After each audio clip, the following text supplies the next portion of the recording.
അസ്സലാമു അലൈക്കും വറഹ്മത്തുള്ളാഹി വബറകാതുഹു. പ്രിയമുള്ളവരെ, നിങ്ങൾ ഈ വീഡിയോയിൽ കാണുന്ന സ്ഥലം മസ്ജിദ് നബവിന്റെ അടുത്തുള്ള മദീനയിലെ മയ്യിത്ത് പരിപാലന കേന്ദ്രമാണ്. മദീനയിൽ ആര് മരിച്ചാലും ഇവിടെ കൊണ്ടുവന്നാണ് കുളിപ്പിക്കുന്നതും കഫൻ ചെയ്യുന്നതും. മയ്യിത്തുമായി ബന്ധപ്പെട്ടവർക്ക് മാത്രമാണ് ഇവിടെ പ്രവേശനമുള്ളത്. അതുകൊണ്ട് തന്നെ ഇതെല്ലാവരും കാണണമെന്ന രീതിയിലാണ് വീഡിയോ ചെയ്യുന്നത്. എന്നാൽ ഞാൻ എത്തിയിട്ടുള്ളത് മദീന KMCCയുടെ വെൽഫെയർ വിങ്ങിന്റെ കൂടെയാണ്. മദീനയിൽ ഇന്ത്യക്കാർ ആര് മരിച്ചാലും അതിന്റെ പേപ്പർ വർക്ക് കാര്യങ്ങളും മയ്യിത്ത് പരിപാലനവുമായി മദീന KMCCയുടെ പ്രവർത്തകർ, പ്രത്യേകിച്ച് ഈ വീഡിയോയിൽ കാണുന്ന ഷഫീഖയുടെ നേതൃത്വത്തിൽ വർഷങ്ങളായി വളരെ സജീവമാണ്. ഒരുപാട് മയ്യിത്തുണ്ടായിരുന്നു അറബികളതും മറ്റുമായി. പക്ഷെ നമ്മൾ എത്തിയത് ഉത്തരേന്ത്യയിൽ നിന്നും ഉംറക്കെത്തിയ ഒരു സ്ത്രീയുടെ മയ്യിത്തുമായി ബന്ധപ്പെട്ട.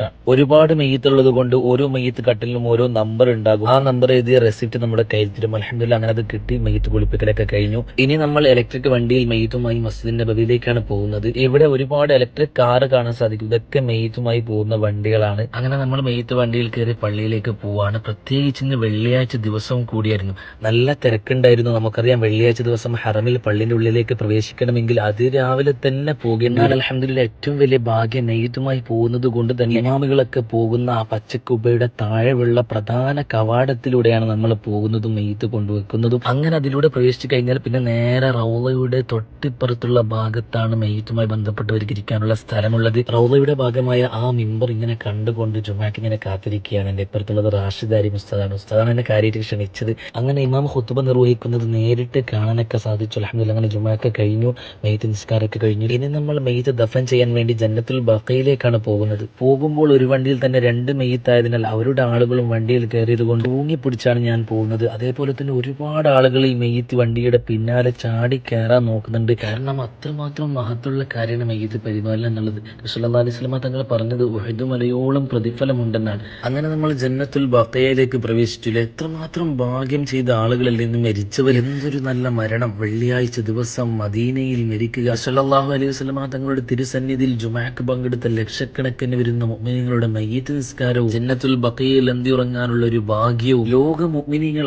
ആഗ്രഹിക്കുന്ന ഒരു മണ്ണാണ്. കാരണം അത്രമാത്രം മഹത്വമാണ് ജന്നത്തുൽ ബഖയിനുള്ളത്. ഇതിന്റെ മഹത്വം ഒരുപാട് നമുക്ക് ഹദീസുകളിൽ കാണാം. മിൻ അഹ്ലിൽ ബഖീഅ യദ്ഖുലൂനൽ ജന്നത ബിലാ ഹിസാബ്. ബഖീന്റെ അഹ്ലുകാർ ഒരു വിചാരണയും കൂടാതെ അവർ സ്വർഗ്ഗത്തിൽ പ്രവേശിക്കുമെന്നും വജൂഹുഹും കൽ ഖമരി ലൈലത്തുൽ ബദർ, അവരുടെ മുഖങ്ങൾ പൂർണ്ണചന്ദ്രനെ പോലെയാണെന്നും മറ്റൊരു ഹദീസിൽ കാണാം. നബി സല്ലല്ലാഹു അലൈഹി വസല്ലം തങ്ങൾ പറയുകയുണ്ടായി, മനിസ്തതാഅ അൻ യമൂത ബിൽ മദീനതി ഫൽയമതു ഫിഹാ. ആർക്കെങ്കിലും മദീനയിൽ മരിക്കാൻ സാധിച്ചാൽ അവനത് ആഗ്രഹിക്കട്ടെ. കാരണം ഫഇന്നി അശ്ഫഉ ലിമൻ യമൂതു ബിഹാ, ആ മദീനയിൽ മരിക്കുന്ന ആളുകൾക്ക് ഞാൻ ശുപാർശ ചെയ്യുമെന്ന് നബി സല്ലല്ലാഹു അലൈഹി വസല്ലം തങ്ങൾ പറയുകയുണ്ടായി. അങ്ങനെ ഒരുപാട് മഹത്വങ്ങൾ മദീനയിൽ മരിക്കുന്നവർക്കുണ്ട്. എത്ര മഹത്തുക്കളാണ് ഈ ബഖയിലുള്ളത്. നബി സല്ലല്ലാഹു അലൈഹി വസല്ലം തങ്ങളുടെ ഭാര്യമാരായ ഉമ്മഹാത്തുൽ മുഅ്മിനീൻ, നബി തങ്ങളുടെ മക്കളും 10,000 വരുന്ന സ്വഹാബാക്കളും താബിഉകളും തബഉ താബികളും അങ്ങനെ തുടങ്ങി ഒരുപാട് സലഫു സ്വാലിഹീങ്ങൾ, ഇമാം നാഫിഇ, ഇമാം മാലിക് റളിയല്ലാഹു അൻഹു തുടങ്ങി ഒരുപാട് മഹത്തുക്കൾ. ഇങ്ങനെയുള്ള നല്ല മരണം വെള്ളിയാഴ്ച ദിവസം മദീനയിൽ ജന്നത്തുൽ ബഖയിൽ അല്ലാഹുവേ നമുക്കും നൽകി അനുഗ്രഹിക്കണേ റബ്ബേ. പ്രത്യേകിച്ച് നബി സല്ലല്ലാഹു അലൈഹി വസല്ലം തങ്ങൾ ഉറങ്ങുന്ന ആ റൗള ഷരീഫിന്റെ ചാര്, ആ പവിത്രമായ മണ്ണിൽ നമ്മുടെ കവിൾത്തടവും ചേർത്ത് വെക്കാൻ അല്ലാഹു നമുക്കും തൗഫീഖ് നൽകി അനുഗ്രഹിക്കട്ടെ. അൽഹംദുലില്ലാഹ് അങ്ങനെ മയ്യിത്ത് മർവാടിക്ക് കഴിഞ്ഞു. ഈ വീഡിയോയിൽ കാണുന്ന അബ്ദുറഹ്മാൻക്ക് തന്നെയാണ് ഖബറിൽ ഇറങ്ങി മയ്യിത്തൊക്കെ വെച്ചത്. പിന്നെ ബഖീന്റെ അഹ്ലുകാരോട് സലാമൊക്കെ പറഞ്ഞ് അവിടെ ഉണ്ടായിരുന്ന വണ്ടിയിൽ തിരിച്ചു പോകാൻ വേണ്ടി കയറാണ്. ഏതായാലും അല്ലാഹു സുബ്ഹാനഹു വ തആല നമ്മുടെ ആഖിബത്തും ഇതുപോലാക്കി തീരുമാനാകട്ടെ. ആമീൻ യാ റബ്ബൽ ആലമീൻ. അസ്സലാമു അലൈക്കും വറഹ്മത്തുള്ളാഹി വബറകാതുഹു.